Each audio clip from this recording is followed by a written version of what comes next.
Hello students, good morning. Once again I welcome you in the today's science class with the continuation in the chapter number 2 that is microorganism friends and foe. मतलब जो अपना chapter चल रहा था उसमें अपना second major group of microorganism के बारे में हम स्टडी कर रहे थे और कल हमने आपको बताया कि बैक्टीरिया के अंदर हैबिटेट पर द लिविंग प्लेस क्या होता है, शेप और साइज कैसी होती है, और फाइनली हमारा कल का लास्ट टॉपिक था दैट इज द रिप्रोडक्शन। और आज हम नेक्स्ट टॉपिक पर बात करेंगे बेटा बेनिफिशियल बैक्टीरिया। बैक्टीरिया के दोनों तरह के बैक्टीरिया होते हैं। कुछ ऐसे होते हैं जो बेनिफिशियल होते हैं, अपने लिए यूजफुल होते हैं, और कुछ ऐसे होते हैं जो हमें हार्मफुल होते हैं, हमारे लिए कोई डिजीज वगैरह स्प्रेड करने का काम करते हैं। लेकिन यहां पर अपन हार्मफुल बैक्टीरिया की बात नहीं कर रहे हैं। अभी हम बात कर रहे हैं beneficial bacteria.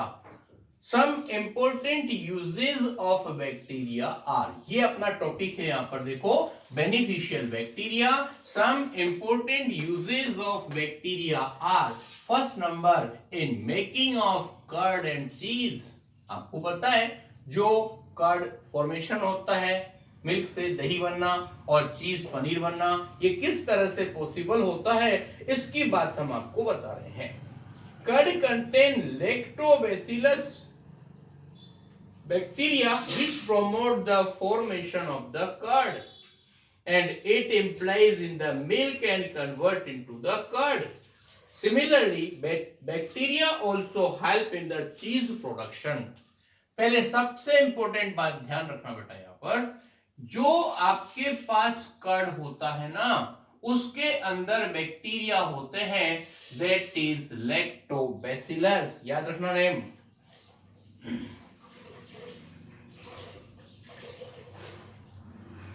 Lactobacillus bacteria are present in the curd.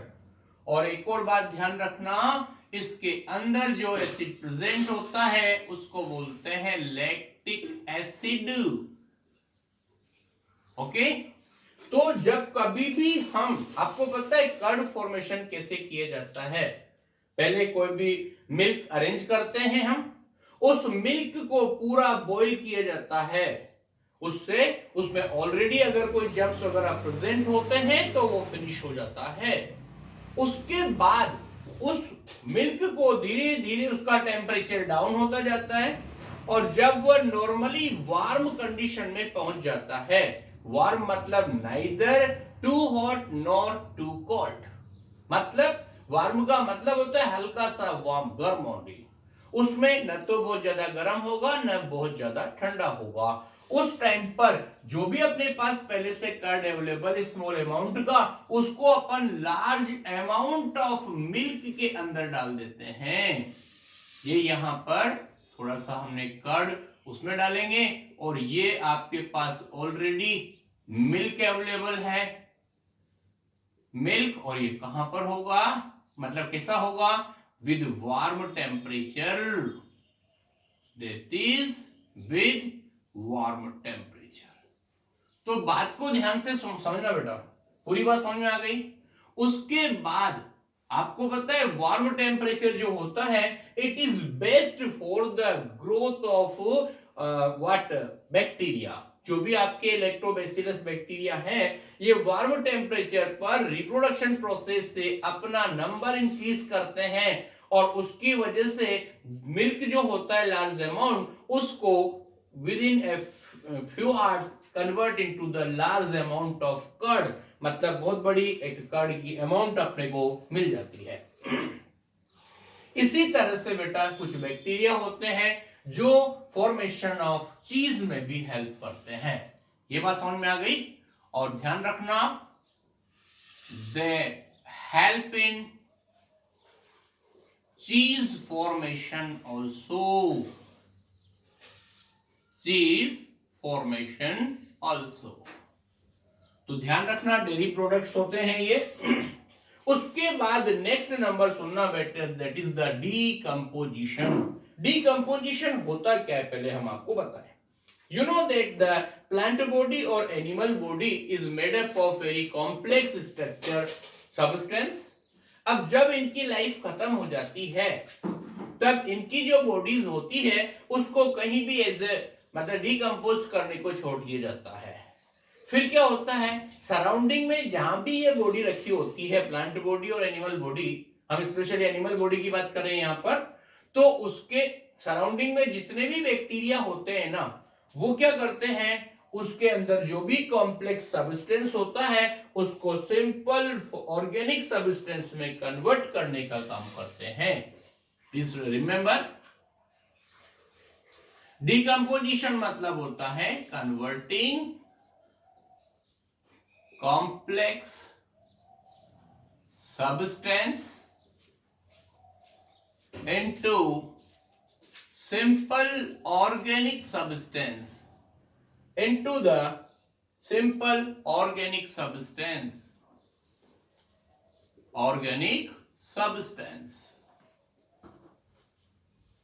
And finally तो ये जो प्रोसेस होता है ना, ये डिकम्पोजिशन होता है बाय द बैक्टीरिया, मतलब बैक्टीरिया जो होते हैं ना, वो क्या करते हैं, जो भी प्लांट और एनिमल बॉडीज होती हैं उसके अंदर जो कॉम्प्लेक्स सब्सटेंस होते हैं ना, उसको सिंपल ऑर्गेनिक सब्सटेंस में कन्वर्ट करने का काम करते हैं, और फाइनली वो बॉडी के जो सिंपल सब्सटेंस होते हैं कन्वर्ट किए हुए, वो कुछ एयर में मिक्स हो जाते हैं, कुछ वाटर में फ्लो करके निकल जाते हैं, और बाकी रिमेनिंग जो होते हैं वो सॉइल में मिक्सअप हो जाते हैं। ये इतनी बात होती है बेटा डिकम्पोजिशन प्रोसेस की। ओके, ये आई थिंक ये दोनों टॉपिक आपको समझ में आ चुके होंगे। और नेक्स्ट की बात कर रहे हैं, that is the nitrification. Nitrification means क्या होता है, ध्यान से सुनना, बहुत इंटरेस्टिंग टॉपिक भी है पर थोड़ा ध्यान देना पड़ेगा। Proteins of dead matter is first converted into ammonia by ammonifying bacteria, and ammonia then converted into atmospheric nitrates, which is useful to the plants and animals by the nitrification process. Okay, इसका कुछ example है अपने पास, that is the nitrosomonas। तो यहां पर बात को सुनिए, फर्स्ट नंबर, नाइट्रिफिकेशन मींस क्या होता है। Please try to understand what do you mean by the nitrification. Proteins of dead matter, किसकी बात कर रहे हैं हम, प्रोटीन्स। प्रोटीन्स कहां होता है, डेड मैटर के अंदर। प्रोटीन्स ऑफ डेड मैटर जो होता है वो कन्वर्ट हो जाता है, what sir, convert into ammonia. Ammonia means you know एक गैस होती है बेटा, और उस अमोनिया गैस का जो फॉर्मूला होता है वो NH3 होता है। मतलब जो भी प्रोटीन्स होते हैं ना डेड मैटर के अंदर, वो अमोनिया के अंदर कन्वर्ट हो जाते हैं। Okay, by ammonifying bacteria. यहां पर ऊपर अपन एरो में शो कर सकते हैं, एमोनिफाइंग बैक्टीरिया। इतनी बात समझ में आ गई। मतलब अमोनिफाइंग बैक्टीरिया की हेल्प से जो डेड मैटर के अंदर प्रोटीन्स होते हैं वो अमोनिया में कन्वर्ट हो जाते हैं, और उसका फॉर्मूला होता है NH3। उसके बाद आगे सुनना, अमोनिया अगेन कन्वर्टेड, ये अपने पास होगी अमोनिया, जिसको अपन कॉमनली NH3 से रिप्रेजेंट करते हैं। बेटा ध्यान रखना, यहाँ पर अमोनिया जो NH3 है, अगर आप फॉर्मूला लिखते हैं तो इसमें N भी कैपिटल होगा, H भी कैपिटल होगा, और साइड पर 3 मेंशन किया होगा। जो ये अमोनिया जो होती है, it is converted into the nitrates. यहाँ पर ध्यान रखना, हम ये किसमें कन्वर्टेड होती है, नाइट्रेट्स। नाइट्रेट्स का मतलब कुछ ऐसे सब्सटेंस होते हैं जिनके पीछे की तरफ NO3 लिखा होता है। NO3 जो सिंबल होता है ना, वो नाइट्रेट को रिप्रेजेंट करता है, पर ये से फ्री कंडीशन में नहीं मिलेगा। इसके पास KNO3, NaNO3 से कुछ भी हो सकता है। तो NO3 अगर लास्ट में आ रहा है ना, तो उसका मीन्स होता है नाइट्रेट। और ये जो नाइट्रेट्स होते हैं, और इसमें it is converted into atmospheric nitrates. Useful to the plants and animals. और ये जो नाइट्रेट्स होते हैं ये सॉइल में मिक्सअप होते हैं, प्लांट्स और एनिमल्स के लिए यूजफुल होते हैं, प्लीज रिमेंबर। और यहां पर हम बता रहे हैं आपको नाइट्रोसोमोनास जो बैक्टीरिया होते हैं वो इस काम को करते हैं। नाइट्रोसोमोनास वो बैक्टीरिया क्या करेंगे, अमोनिया को नाइट्रेट्स में कन्वर्ट करने का काम करेंगे। Please try to understand nitrosomonas. दोबारा से क्लियर शो कर रहे हैं आपको, that is nitrosomonas. Okay sir, इतनी बात समझ में आ गई। और in this way it is nitrosomonas is a example of nitrifying bacteria. ये पॉइंट क्लियर हो गया। अगला टॉपिक लेते हैं बेटा, बैक्टीरिया का एक इंपॉर्टेंट रोल होता है in the nitrogen fixation. Nitrogen fixation, please look here sir. पहले शायद हमने चैप्टर 1 वगैरह में या 7th क्लास में कहीं पढ़ा होगा इसके बारे में, थोड़ा सा बात करते हैं। देखो क्या होता है, एक बैक्टीरिया का नेम बता रहे हैं हम आपको, राइजोबियम। राइजोबियम बैक्टीरिया में क्या होता है, प्लीज लुक सर। ये कहां मिलेगा, in the root nodules of leguminous plant. और लेग्यूमिनस प्लांट किसको बोलते हैं, that is the pea, bean, moong, urad, arhar, ऐसे जो प्लांट होते हैं ना ये लेग्यूमिनस प्लांट कहलाते हैं।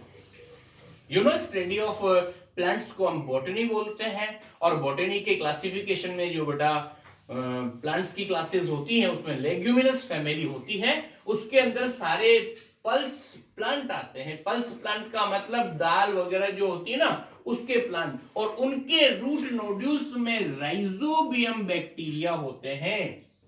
और ये राइजोबियम बैक्टीरिया क्या करते हैं, उसके ये जो एनवायरनमेंट में जो नाइट्रोजन गैस होती है ना उसको कंपाउंड ऑफ नाइट्रोजन में कन्वर्ट कर देते हैं।